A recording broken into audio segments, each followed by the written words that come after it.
আজকে দুপুরবেলা এত বড় একটা হাতি আই গেছে, আমি তো ভাবতেই পারছি না। তো হাতিটা দেখার লাগি আমি রাস্তার মধ্যে গেছিলাম। তো গিয়া থেকে হাতিটা গেছে গিয়া, তো পরে আবার আইছে তো বাড়ির মধ্যে, তো দেখছি। তো hey everyone, welcome back to my new mini blog. সবাই কেমন আছো? আশা করি ভালো আছো। তো হাতিটা যদি তোমরা দেখতে চাও তাইলে তোমাদের পুরো ফুল ব্লগটা দেখতে লাগবো।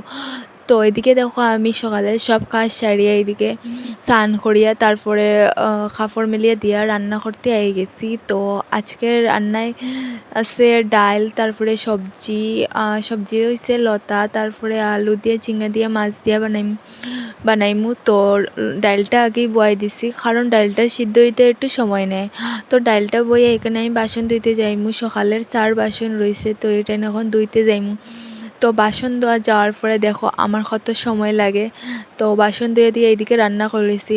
আর বাসন ধুয়ে দিয়ে রান্না করলে তো বাসন জমে না, আর এখানে জমাইয়া বাসন ধুইলে পরে খুব বেশি সময় লাগে। জমাইয়া বাসন রাখলে আর পরে একলগে ধুইতে বহুত সময়ও লাগে, আর আমার বহুত বেশি বিরক্ত লাগে। এটা লেগে আমি বাসন জমাই না, একটু বাসন জমলেই আমি তাড়াতাড়ি ধুইলেই। তো দেখো এখানে একটু 4 বাসন জমছিল, তো দেখো এটা সব ধুই দিলাম আর রান্না বইয়া আইয়া আর বাসন ধুইয়া এখন যাইমু করে। আর বাবাইরে রাখি আইসি করে তার জেম্মার, কেন তার জেম্মায় সবজি কাটরা, তো তার এখানেও রাখি আইসি। আর হেও খুব বিরক্ত করে। আমি সানো আসলাম এখানেও, তো আমার লেগে সানো হয়ে গেছে। তো সবসময় আমার পিছনে থাকে আর এত বেশি দুষ্টুমি করে সারাক্ষণ। আর তারপরে গেছে এখানেও বাসন ধোয়ার, এখানেও তো আমি তারে নিয়ে আবার দিয়ে আইসি তার জেম্মারও।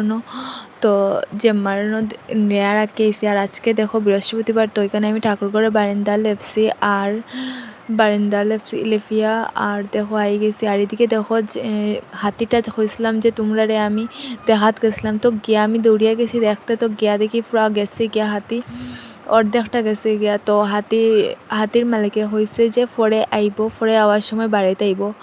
তো পরে যখন আইছিল তখন আমি ঘুমাই গেছিলাম, তো ঘুম থেকে উঠিয়েও দেখছি। আর এদিকে দেখো শশা খাইলাম।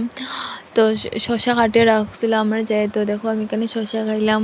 আর দিকে এখন আমি চুলার মধ্যে লতা তরকারি যে বয়েছিলাম, তো আমার এখানে লতা তরকারি হয়ে গেছে। এখন লতা তরকারি নামে এখানে ঝিঙ্গা আলু দিয়া মাছ দিয়া যেটা বানাইমু এটা এখন বয়াই দিমু।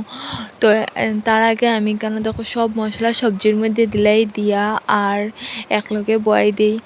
তো একটু তাড়াতাড়ি হয়, সময়টা কম লাগে, এটার লাগি একটু তাড়াতাড়ি করার চেষ্টা করি রান্না করা তাইলে। তো দেখো এখানে আমার খুব বেশি তাড়াহুড়ো করে লিছি।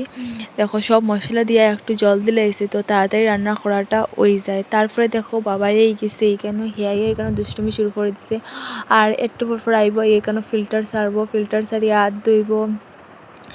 হাত ধুইব, তারপরে মগের মধ্যে জল নিব, নিয়া খাইব, ওটাই তার দুষ্টুমি। তো দেখো এদিকে আমি চুলার মধ্যেও রান্না করো, আমার দিকে গ্যাসেও বয়াইছি। তো দুদিকে করলে আর কি একটু তাড়াতাড়ি হয়, এটার লাগি করি। তো তারপরে দেখো কেন আমার রান্না এখন আমি ঝিঙ্গা দিয়ে আলু দিয়ে যেটা বানাইমু এটার লাগিয়া এখন তেল দিলেইছি।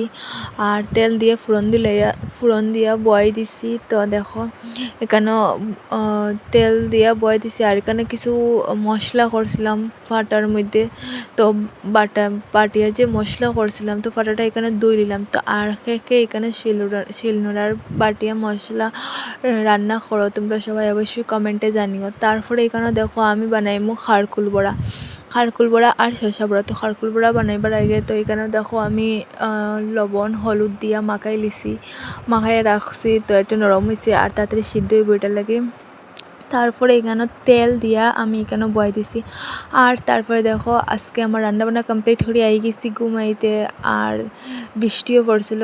তারপরে দেখি আই গেছে হাতি, আর দেখো কি সুন্দর হাতিটা আইছে। তো হাতি এইখানে কাঁঠাল খাইলো, তারপরে খোলা খাইলো, আর খোলা গাছ খাইতে আসলো। তো খোলা গাছ খাইলো, আর খোলা গাছ খাওয়াটা তোমরা দেখাইতে পারছো, পিছন দিকে গিয়া খাইছিল। আর দেখো কি সুন্দর এত বড় হাতি, খুব ভালো লাগছে এই প্রথমবার দেখি। আর আজকের দিনটা তো খুব ভালোই কাটছে।